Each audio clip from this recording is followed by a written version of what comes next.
Have you ever wondered how much power you actually hold in the classroom? It might not feel like it with you listening to teacher commands, like following grade deadlines or class schedules, but we actually have more power than we give ourselves credit for. Whether it's helping a classmate out on a tough project or connecting and socializing and making friends, your actions inside the classroom have more effect than you realize. So what type of power do we truly possess? And how does that shape the way we interact with peers and professors? One reason is referent power.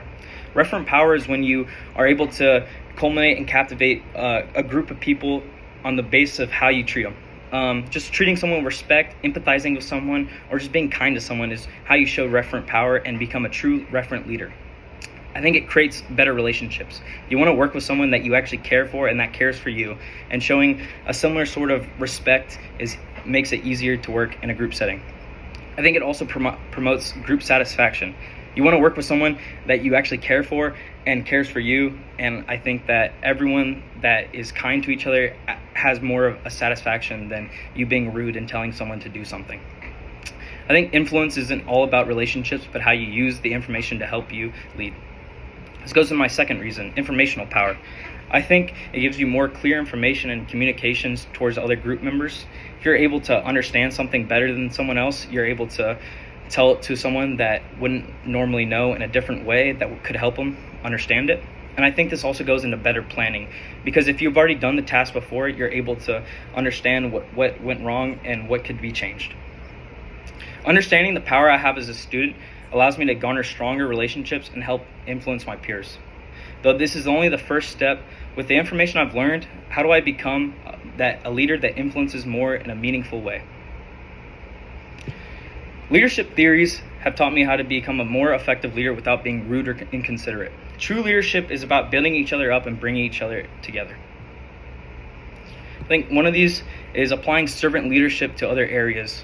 I think being a servant leader means to put someone before you, and if you're willing to do that for someone else, they actually can see it and will consider it when you are having to make tougher strategic game plans on whether to combat that challenge that you're coming to. I think this ties into referent power, because if you're a servant leader, you're also able to be a referent power leader, because I think you are able to understand and empathize with someone and show it in a different positive way to that person that someone with coercive power wouldn't normally do. I think informational power also ties in, and it helps you become a stronger leader. I think if you know something more than someone else, you're automatically able to put a better game plan ahead and put the steps in place to get to that main goal. I think this ties in with that is becoming a transformational leader.